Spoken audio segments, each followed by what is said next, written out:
Hola a todos, soy Isaac Martín, profesor titular de Derecho Administrativo y director del Centro de Estudios Europeos Luis Ortega Álvarez de la Universidad de Castilla-La Mancha.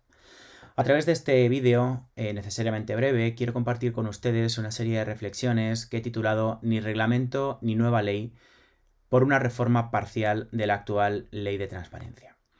En fechas muy recientes, la ministra de Política Territorial y Función Pública hacía una serie de anuncios con la finalidad de reforzar la transparencia en nuestro sistema que yo creo que resultan verdaderamente interesantes.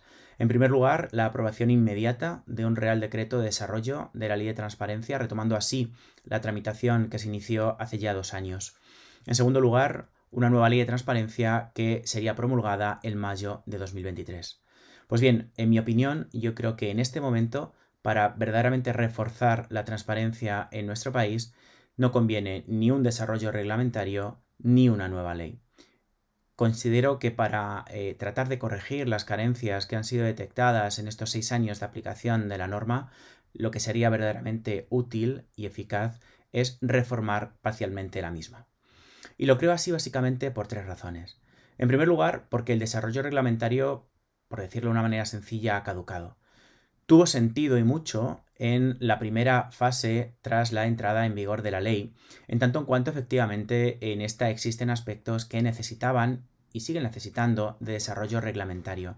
Pero la realidad ha evidenciado, y sobre todo la aplicación práctica de la norma, ha generado un cuerpo doctrinal como consecuencia de las resoluciones y de los criterios interpretativos del Consejo de Transparencia y Buen Gobierno y también de los órganos autonómicos de control por un lado, y de las sentencias de los jueces de tribunales que están resolviendo los recursos que se presentan frente a los órganos de control por otro, que no está recogido en el borrador de Real Decreto tal y como en principio va a ser aprobado en lo que queda de año.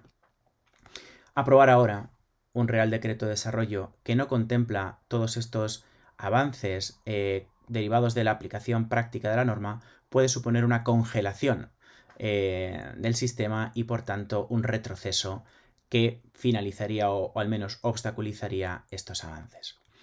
En segundo lugar, porque las carencias que hemos identificado desde la academia, desde la administración y desde la sociedad civil, en su inmensa mayoría necesitan de una regulación por norma de rango legal.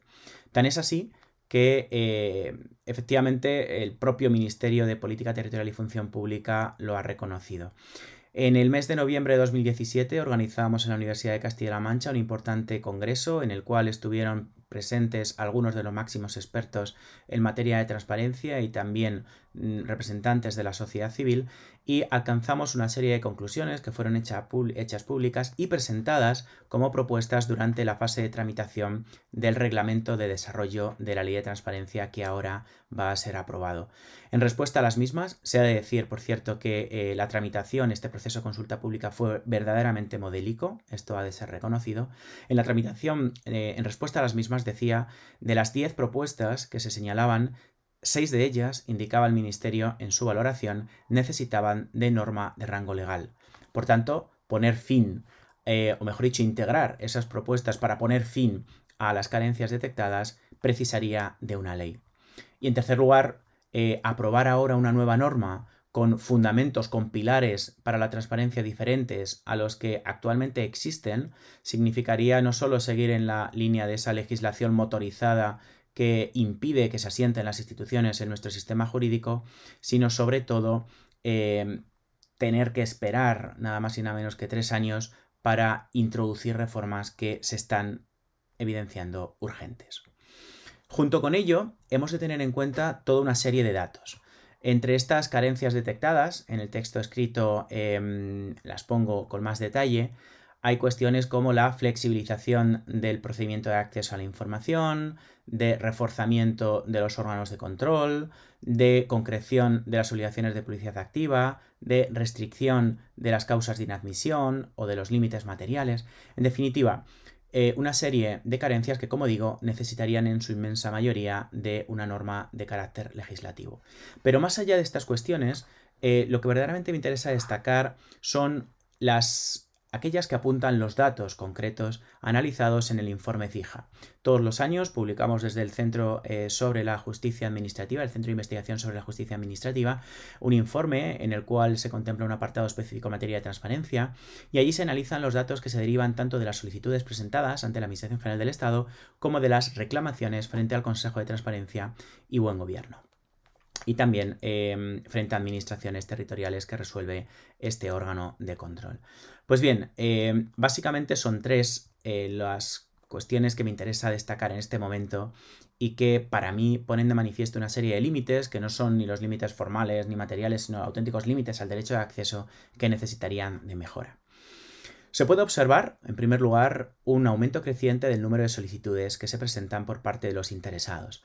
Esto es verdaderamente importante. No se han alcanzado en 6 años las 40.000 solicitudes, lo cual realmente supone un índice muy bajo de participación por parte de los ciudadanos en ejercicio del derecho que le reconoce la Ley de Transparencia, pero lo que me interesa destacar es que en 2019 y en 2020 se ha producido un avance muy significativo. Se han flexibilizado los requisitos de identificación, permitiendo ahora a través del portal presentar una solicitud simplemente con un código, no hace falta disponer de un certificado digital, lo cual yo creo que es positivo. Pero otro dato también muy interesante desde la perspectiva de las solicitudes es que la inmensa mayoría de los solicitantes son únicos, esto es, presentan una sola solicitud y además normalmente lo hacen no para controlar la actividad administrativa, no para luchar contra la corrupción, sino sencillamente para poder ejercer a través de esa información que obtienen otros derechos e intereses. Esto es, el derecho de acceso se está ejerciendo en la práctica en numerosos casos como un derecho de carácter instrumental para poder verdaderamente ejercer otros derechos e intereses por parte del solicitante. Y yo creo que esto debería ser tomado en consideración a la hora de ampliar el ámbito objetivo de la norma. En segundo lugar, llaman la atención particularmente dos tipos de límites. Uno, el del silencio administrativo y otro, el de las causas de inadmisión. Efectivamente, las solicitudes de derecho de acceso a la información pública no son o no tienen su principal obstáculo en los límites materiales contemplados en los artículos 14 y 15, sino en las causas de inadmisión que se aplican en más de un 20% de los casos, lo cual es realmente una cifra alarmante, y sobre todo, y es más alarmante aún, en el silencio administrativo. Esto es, hay un alto porcentaje de casos que sencillamente se dan respuesta con silencio, por inactividad de la administración. Este dato ha crecido alarmantemente hasta superar prácticamente el 60% en los últimos años. ¿Qué significa esto? Que los entes públicos están recurriendo al silencio administrativo como maniobra dilatoria, sencillamente para no dar al interesado la información que ha solicitado. Y obviamente el sistema tiene que responder ante esta cuestión. En tercer lugar, también resulta muy llamativo el aumento no solo de las reclamaciones en vía administrativa, sino de los recursos jurisdiccionales y de los incumplimientos de las decisiones del Consejo de Transparencia y Buen Gobierno. En cuanto a los recursos, estamos ya en una cifra que supera los 200 recursos presentados en todo este tiempo. Obviamente, un ministerio que discrepa de una decisión del Consejo de Transparencia tiene perfecto derecho a acudir a los jueces y tribunales impugnando la misma. La cuestión es que el diseño legal, la configuración legal del Consejo de Transparencia no estaba preparada para hacer frente a la necesidad de defender ante los jueces y tribunales las propias decisiones y los propios criterios de actuación, ¿no? Y esto está influyendo en su actuación de tal manera, en su funcionamiento práctico, de tal manera que si tenemos en cuenta no solo los recursos, sino el aumento de las solicitudes, con el mantenimiento de los medios, porque el Consejo viene reiterando y los datos así lo avalan, la necesidad de más medios, estamos ante un claro de riesgo de congestión del sistema administrativo de control, única garantía eficaz del derecho de acceso, ¿no? Y por tanto esto nos lleva a replantear la forma en que actualmente está configurado el Consejo. Y por otro lado, decía, está la cuestión relativa a los incumplimientos, que en los años 2019 y 2020 está creciendo considerablemente. No estamos todavía ante un fallo, digamos, estructural, ante un incumplimiento sistemático, pero sí que se apunta ya a una inercia peligrosa en la cual se pone de manifiesto que en no pocos casos no existe constancia de que el órgano administrativo que ha sido condenado a dar información al solicitante reclamante lo haya hecho. Por tanto, si ni siquiera el órgano de control tiene la capacidad de conocer si efectivamente se ha dado o no acceso a la información como él ha estimado oportuno en su resolución. Y por otro lado, no se contempla ninguna medida coercitiva para reaccionar frente a eventuales incumplimientos, pues aquí tenemos otro punto negro, otro punto débil del sistema de control. Todo ello me lleva a apuntar una serie de conclusiones que, insisto, necesitarían de una reforma urgente de la ley de transparencia. En primer lugar, respecto del silencio administrativo, creo que debería articularse un procedimiento de control preferente y sumario. Bajo mi punto de vista, ha sido un total acierto del legislador la sustitución del régimen ordinario de recursos administrativos por una reclamación potestativa ante el Consejo de Transparencia que se replica a nivel autonómico. Y por tanto, el legislador debería apostar por dotar de más medios, de más recursos a estos órganos de control y reforzar su independencia. Entre otras cosas, también para poder satisfacer esta propuesta que estoy planteando y que sería la de dar preferencia al control en vía administrativa en aquellos casos en los que la respuesta del órgano de control es sencillamente no dar respuesta a la solicitud de acceso.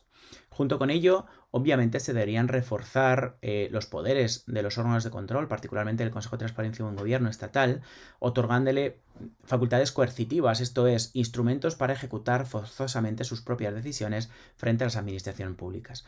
Obviamente, las decisiones del Consejo, las resoluciones del Consejo son ejecutivas, han de ser cumplidas por la administración, pero si no se prevé ninguna medida frente a eventuales incumplimientos, pues aquí tendríamos una carencia que también necesita de una reforma legal.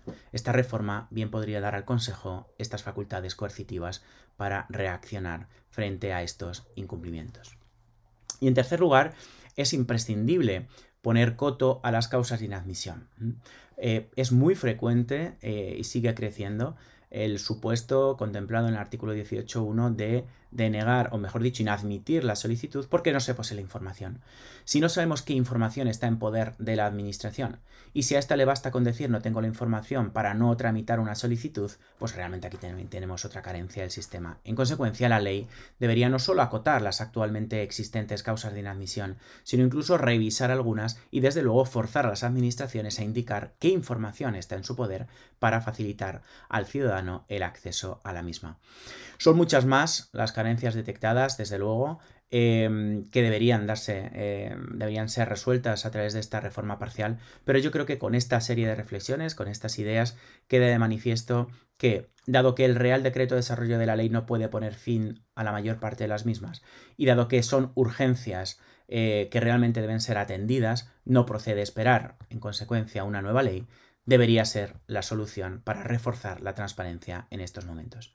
Muchas gracias por su atención.